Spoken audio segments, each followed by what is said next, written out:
नमस्कार, मैं रवीश कुमार। जिस खबर से मीडिया बचने की कोशिश कर रहा था वो खबर पहले पन्ने पर छप गई है। इस देश में क्या हो रहा है और किस तरह से आपको अंधेरे में रखा जा रहा है, यह आपको सोचना होगा और रवीश कुमार ऑफिशियल देखना होगा। देखना ही नहीं, ज्वाइन भी करना होगा। 29 अप्रैल की इस हेडलाइन को ठीक से देख लीजिए। संजय शेरपुरिया ने जम्मू कश्मीर के उपराज्यपाल मनोज सिन्हा को लोन दिया है। मनोज सिन्हा ने एक्सप्रेस के सवालों के जवाब नहीं दिए। यही हो रहा है अनेक मामलों और रिपोर्ट में हमने देखा है, आपको दिखाया है। सरकार से पूछो तो सरकार जवाब नहीं देती है, अधिकारी से पूछो तो अधिकारी जवाब नहीं देते हैं, और संवैधानिक पदों पर बैठे लोगों से पूछो तो वे भी जवाब नहीं देते हैं। मनोज सिन्हा ने एक्सप्रेस के सवालों का जवाब क्यों नहीं दिया? अब इस तस्वीर को आप ठीक से देख लीजिए। लोन की बात कर रहे हैं, इसकी भी कर लीजिए। यह व्यक्ति हाई सिक्योरिटी वाले प्रधानमंत्री नरेंद्र मोदी के विमान के करीब कैसे पहुंच गया? क्या कोई भी पहुंच सकता है इस तरह? इस दूसरी तस्वीर में देखिए, यहां तो नरेंद्र मोदी के साथ सोफे पर बैठा है, विचार विमर्श में शामिल लगता है।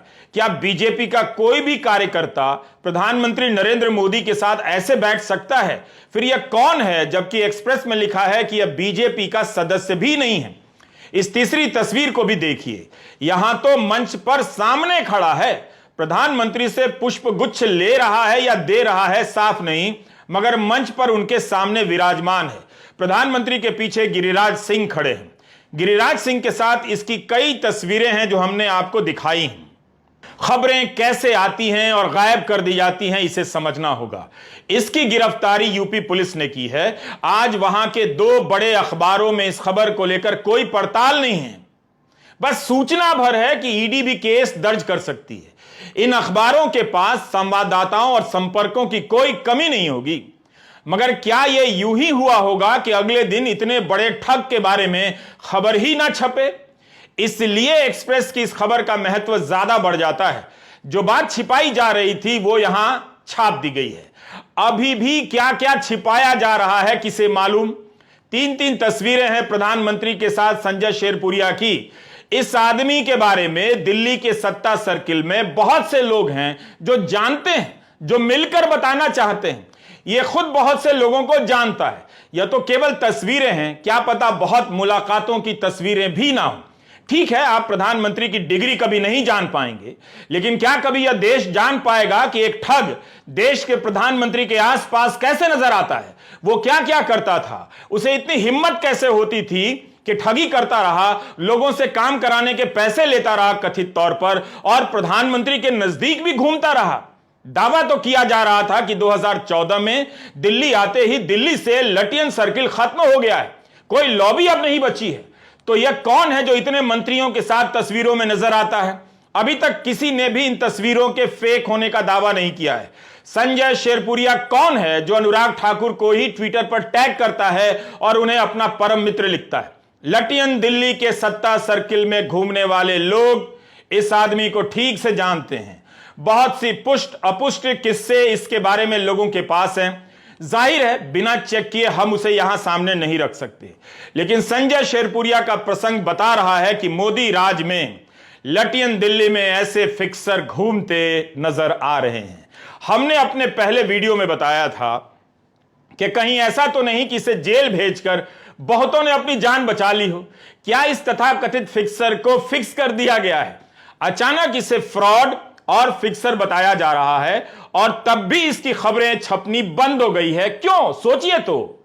एक्सप्रेस में आज दो खबरें छपी हैं, श्यामलाल यादव की और हरकिशन शर्मा और दीप्तिमान तिवारी की। पहली खबर है कि 2019 के लोकसभा चुनाव से पहले जम्मू कश्मीर के उपराज्यपाल मनोज सिन्हा को संजय राय ने लोन दिया। मनोज सिन्हा चुनाव हार गए और उसके कुछ समय बाद जम्मू कश्मीर का उपराज्यपाल बना दिए गए। मनोज सिन्हा के हलफनामे में इसकी जानकारी लेकिन दी गई है। नाम सहित जानकारी है कि संजय राय ने 25 लाख का लोन दिया है, लेकिन किस लिए लोन दिया? चुनाव लड़ने के लिए दिया या किसी और काम के लिए? इसकी जानकारी नहीं है। मनोज सिन्हा ने एक्सप्रेस के सवालों के जवाब नहीं दिए हैं। एडीआर की रिपोर्ट बताती है कि इलेक्टोरल फंड का सिस्टम आने के बाद बीजेपी को देश में सबसे ज्यादा कई हजार करोड़ रुपए का चंदा मिला है। जिस पार्टी के पास हजारों करोड़ रुपए का चंदा ही हो, उस पार्टी के एक उम्मीदवार को एक ठग से 25 लाख लोन क्यों लेना पड़ा? और ठग ने क्या बिना किसी उम्मीद के लोन दे दिया होगा? मनोज सिन्हा अगर इसी पर प्रेस कॉन्फ्रेंस कर देंगे तो यह खबर अपने आप चर्चा में आ सकती है, मगर एक ही तरीका है, चुप हो जाइए, बोलिए मत। गोदी मीडिया में दूसरी घटना बड़ी कर दी जाएगी तो अपने आप यह खबर दब जाएगी। इंडियन एक्सप्रेस की दूसरी खबर है कि संजय राय के कथित फाउंडेशन में केवल डालमिया परिवार और अन्य ने ही डोनेशन नहीं दिया है। पिछले साल मत्स्य पशुपालन डेयरी मंत्रालय ने इसे 2 करोड़ की सब्सिडी दी है। नेशनल डेयरी डेवलपमेंट बोर्ड के जरिए इस फाउंडेशन को 2 करोड़ दिया गया क्योंकि यह राष्ट्रीय गोकुल मिशन के लिए ब्रीड मल्टीप्लिकेशन फार्म, नस्ल वृद्धि फार्म बनाना चाहता था। इसकी लागत 5 करोड़ से ऊपर बताई गई है। इसके लिए 2 करोड़ की सहायता राशि सरकार की तरफ से दी गई है। इस रिपोर्ट में भी है कि ब्रीड मल्टीप्लिकेशन के कमिश्नर भूषण त्यागी से सवाल पूछा गया तो उन्होंने जवाब नहीं दिया, लेकिन जब नेशनल डेयरी डेवलपमेंट बोर्ड से पूछा गया तो सूत्रों के हवाले से जवाब आता है कि बोर्ड ने इसके फार्म के प्रोजेक्ट का वेरिफिकेशन नहीं किया है। सूत्रों ने बताया कि मंत्रालय ने मंजूरी दी, उसके बाद बोर्ड से संपर्क किया गया। संजय शेरपुरिया गाजीपुर का है, मनोज सिन्हा गाजीपुर के हैं। संजय का कारोबारी जीवन गुजरात से शुरू होता है। मत्स्य पशुपालन डेयरी विभाग के मंत्री पुरुषोत्तम रूपाला है जो गुजरात के हैं। यह आदमी डेयरी बोर्ड से कैसे 2 करोड़ रुपए की मंजूरी ले लेता है? उद्योगपति इसके फाउंडेशन को किस लिए चंदा देंगे?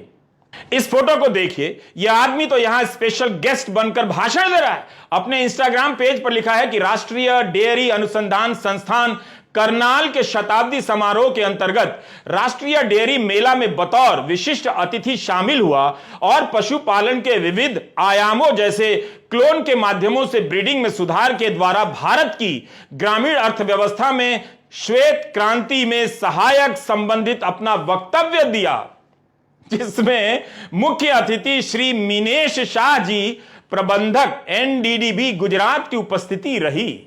मैं इस सफल आयोजन के लिए डॉक्टर धीर सिंह जी, निदेशक एनडीआर करनाल को धन्यवाद प्रेषित करता हूं। इंडियन एक्सप्रेस में लिखा है कि एनडीडीबी के सूत्रों ने कहा है कि उसके प्रोजेक्ट का वेरिफिकेशन नहीं किया, मंत्रालय से ही मंजूरी मिली, तो ऐसे काम हो रहा है, फिर बोर्ड का क्या काम? यही नहीं, एक्सप्रेस ने अपनी रिपोर्ट में यह भी दिखाया है कि पशुपालन विभाग ने इनके प्रोजेक्ट की समीक्षा की है और मंजूरी दी है, लेकिन यह बंदा तो इंस्टा पर फोटो डाल रहा है कि विशिष्ट अतिथि बनकर गया है, जहां गुजरात के एनडीडीबी के प्रबंधक मीनेश शाह भी मौजूद थे। मामला सीरियस है बॉस। कहीं ऐसा तो नहीं कि इस कहानी से दिल्ली दरबार में हलचल पैदा की जा रही है? हो गई हो, हमारे पास इसके साक्ष्य नहीं है, मगर इस स्टोरी को ठीक से कवर करने वाले YouTube चैनल 4 PM के संजय शर्मा ने अपने ट्वीट में इसी तरफ इशारा किया है। संजय शेरपुरिया की स्टोरी बहुत बड़ी खबर है जो सामने आया है, उससे लगता है कि बहुत कुछ सामने नहीं आया है। इससे तो यह भी साबित हो जाता है कि यह संजय शेरपुरिया बीजेपी के सिस्टम के करीब का आदमी लगता है। भाजपा के अध्यक्ष जेपी नड्डा के साथ इसकी तस्वीर है, राष्ट्रीय सचिव सुनील देवधर के साथ इसकी तस्वीर है, भाजपा के करीमगंज से सांसद कृपानाथ मल्ला के साथ भी तस्वीर पोस्ट हुई है, विश्व हिंदू परिषद के अंतर्राष्ट्रीय कार्यकारी अध्यक्ष आलोक कुमार के साथ इसकी तस्वीर है, आरएसएस के चीफ मोहन भागवत के साथ इसकी तस्वीर है। हमने आपको पहली रिपोर्ट में बताया था कि यह अपना पता 1 beside race course Safdarjung road लिखता है। अपनी वेबसाइट पर अपना लोकेशन 1 रेस कोर्स नई दिल्ली 1113 लिखता है, जो प्रधानमंत्री के आवास के करीब है, और अपने वाईफाई का नाम पीएम आवास रखता है। संजय शेरपुरिया साधारण आदमी नहीं है, अचानक इसे ठग बताया जा रहा है, लेकिन लंबे समय तक बीजेपी के बड़े नेताओं के करीब रहा है। मोहन भागवत के साथ इसकी तस्वीर है, तो यह आदमी आसमान से नहीं टपका है, यह दूसरे ठग का हाल है। गुजरात का किरण पटेल तो पीएमओ का अधिकारी बताकर कश्मीर का दौरा कर रहा था। अब आप आगे का किस्सा ध्यान से सुनिए। यही वो किरण पटेल है जो गुजरात का है, पीएमओ का अधिकारी बनकर घूम रहा था, बैठकें ले रहा था। संजय शेरपुरिया का संबंध भी उसी गुजरात से है और जम्मू कश्मीर के उपराज्यपाल मनोज सिन्हा से है। उन्हें लोन देता है। क्या ये सब कोई सर्किल का हिस्सा नहीं लगता, या केवल संयोग है कि तीनों नाम संयोगवश मिल जा रहे हैं? मनोज सिन्हा 3 बार सांसद रहे हैं, प्रधानमंत्री मोदी के करीबी माने जाते हैं, केंद्रीय मंत्री रहे हैं। इन्हें 25 लाख का लोन लेने के लिए संजय शेरपुरिया के पास जाने की क्यों जरूरत पड़ी? जिस पार्टी के पास हजारों करोड़ रुपए के फंड हैं, उस पार्टी से क्यों नहीं लोन ले लिया? आज के गुजरात समाचार में किरण पटेल और संजय शेरपुरिया के बारे में खबर छपी है। पहले पन्ने पर बैनर हेडलाइन है कि राजनीतिक प्रभावों का इस्तेमाल कर महाठग ने करोड़ों रुपए कमाए। ये किसी को गए भी तो होंगे, ये सवाल भी तो पूछिए। 29 अप्रैल को गुजरात समाचार ने लिखा है कि 2012 में वाइब्रेंट गुजरात सम्मेलन में संजय राय को रतन टाटा ने पुरस्कार दिया था। गुजराती से हिंदी करने में हमसे चूक हो सकती है, मगर अखबार लिखता है कि मोहन भागवत, बीजेपी अध्यक्ष नड्डा आदि के साथ संपर्कों का इस्तेमाल कर संजय राय ने नेटवर्क खड़ा किया। गुजरात समाचार ने लिखा है कि अहमदाबाद में इसरो के कार्यक्रम में प्रधानमंत्री मोदी गए थे, उसमें यह मौजूद था।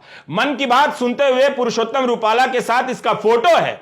जब संजय राय के पिता का निधन हुआ तब बीजेपी के कई नेता उसके घर गए थे श्रद्धांजलि देने। यह सब गुजरात समाचार में छपा है। किरण पटेल के साथ संजय राय का गुजरात कनेक्शन, गुजरात समाचार ने जितनी रिपोर्टिंग की है उतनी करने की एक भी हिंदी के अखबार ने हिम्मत नहीं दिखाई है। अब तो समझिए कि आपके साथ किस तरह का धोखा हो रहा है। मीडिया रिपोर्ट है कि एफआईआर में लिखा है कि इसके पास दिल्ली के कुलीन जिमखाना क्लब की सदस्यता है, जिसे हासिल करना सबके लिए आसान नहीं होता, आईएएस को भी नहीं मिलता। इसके पास दिल्ली पुलिस के डीसीपी का मुहर लगा हुआ कार पास है। यह कोई चूना लगाने वाला चलता फिरता फ्रॉड नहीं है, बल्कि बड़ा गेम है। स्टेट बैंक ऑफ इंडिया ने एक नोटिस जारी किया और इस नोटिस में संजय शेरपुरिया और उनकी पत्नी कंचन को विलफुल डिफॉल्टर बताया है। 22 जुलाई 2014 को इसकी company Kandla energy and chemicals limited NPA हो गई, दिवालिया। इसने स्टेट बैंक ऑफ इंडिया का 349 करोड़ का लोन डुबा दिया। बताइए, इसने जनता को भी चूना लगाया है। स्टेट बैंक ऑफ इंडिया का जो पैसा है वो किसका है? आपका है। टाइम्स ऑफ इंडिया ने लिखा है कि 2017 में इसकी company Kandla energy and chemical को ब्लैक लिस्ट कर दिया गया मनी लॉन्ड्रिंग और टैक्स चोरी के मामले में। इसी कंपनी को वाइब्रेंट गुजरात समिट में पुरस्कार दिया गया था। लिखा है कि ब्लैक लिस्ट करने के बाद आरोपी गुजरात से भाग गया और गाजीपुर में रहने लगा। क्या कमाल है भागा हुआ आदमी का, इसका पता भी लिखा है। लेकिन यह भाजपा के उम्मीदवार को गाजीपुर जाके 25 लाख का लोन भी दे आता है। 349 करोड़ का लोन गबन करने के बाद इसकी तस्वीरें प्रधानमंत्री के विमान के पास की हैं, प्रधानमंत्री के साथ मंच की हैं। YouTube channel 4 PM Sanjay Sharma का वीडियो देखिए। वो बता रहे हैं कि कैसे इसका घर वहां था जहां से थोड़ी दूर पर प्रधानमंत्री नरेंद्र मोदी का सरकारी आवास है। संजय ने और भी डिटेल बताए हैं जो आपको उनके YouTube चैनल पर जाकर देखना चाहिए। संजय का तर्क है कि यह शेरपुरिया दिल्ली दरबार का बड़ा आदमी था। यूपी पुलिस की इतनी हिम्मत नहीं हो सकती थी कि बिना मुख्यमंत्री को जानकारी के इसे गिरफ्तार कर ले। इस कदम से योगी आदित्यनाथ ने दिल्ली दरबार को चुनौती दे दी है। इसी संदर्भ में गैलेट समूह पर आयकर छापे को लेकर यूपी में चर्चा हो रही है। इस छापे को दिल्ली दरबार का पलटवार बताया जा रहा है। इस समूह से जुड़े व्यक्ति का संबंध गोरखपुर से बताया जाता है और मुख्यमंत्री से भी। यह केवल चर्चाओं में है, इन बातों की पुष्टि करना मेरे लिए संभव नहीं। मगर संजय शेरपुरिया की गिरफ्तारी और गैलेट समूह के यहां छापे की चर्चा इसी तरह से चल रही है। खैर, इन बातों की कभी पुष्टि नहीं होती है, मगर इस आदमी की तस्वीरें और कहानी बता रही हैं कि इस देश को काफी ज्यादा चूना लगाया गया है। शायद इसी वजह से पत्रकारिता की हत्या कर दी गई, ताकि ऐसी खबरों की पड़ताल बंद हो जाए और सवाल बंद हो जाएं। उल्टा इस तरह के फ्रॉड को अखबारों में विचारक बना दिया गया, जिसे जेल में होना चाहिए, जिसके सुखों की खबरें अखबारों में छपनी चाहिए। उल्टा उसी व्यक्ति को उन्हीं अखबारों में विचारक और लेखक बनाया गया है। बताइए, जो 349 करोड़ का लोन डिफॉल्टर हो, वो भास्कर में हर रविवार धर्म और परंपरा और संस्कार की सीख दे रहा है। अब तो आप इस रिपोर्ट का लिंक अपने हाउसिंग सोसाइटी के व्हाट्सएप ग्रुप में शेयर कर दीजिए। बताइए तो कि देश को कि किस तरह से उसे धर्म के नाम पर चूना लगाया जा रहा है। किरण पटेल की कहानी गायब कर दी गई। यह दौर ही ऐसा है कि इस तरह से संदेह करना बहुत काल्पनिक नहीं लगता कि किरण पटेल तो पकड़ा गया, मगर उसके पीछे के बड़े खिलाड़ी बच गए। वरना कोई ऐरा गहरा पीएमओ का बताकर कश्मीर जाकर बैठ के नहीं लेता। अब उसी मनोज सिन्हा से संबंधित संजय शेरपुरिया पकड़ा गया है। सवाल वही है कि क्या संजय शेरपुरिया का इस्तेमाल शतरंज की बिसात पर एक दूसरे को श और मात के लिए किया जाएगा, या खिलाड़ियों के चेहरे सामने आएंगे, या धर्म के नाम पर मंदिर का फोटो दिखाकर पर्दे के पीछे यह सब खेल चलता रहेगा। ना खाऊंगा ना खाने दूंगा। भाई, यहां तो खा पीकर लोग धर्म का ज्ञान दे रहे हैं। रविवार को देश मन की बात के प्रशस्ति गान में डूब जाएगा। चैनलों पर केवल मन की बात चलेगा। आप मन की बात पर हमारा 28 अप्रैल का वीडियो जरूर देख लीजिएगा और यह भी अपने पड़ोसियों को दिखा दीजिएगा। नमस्कार, मैं रवीश कुमार।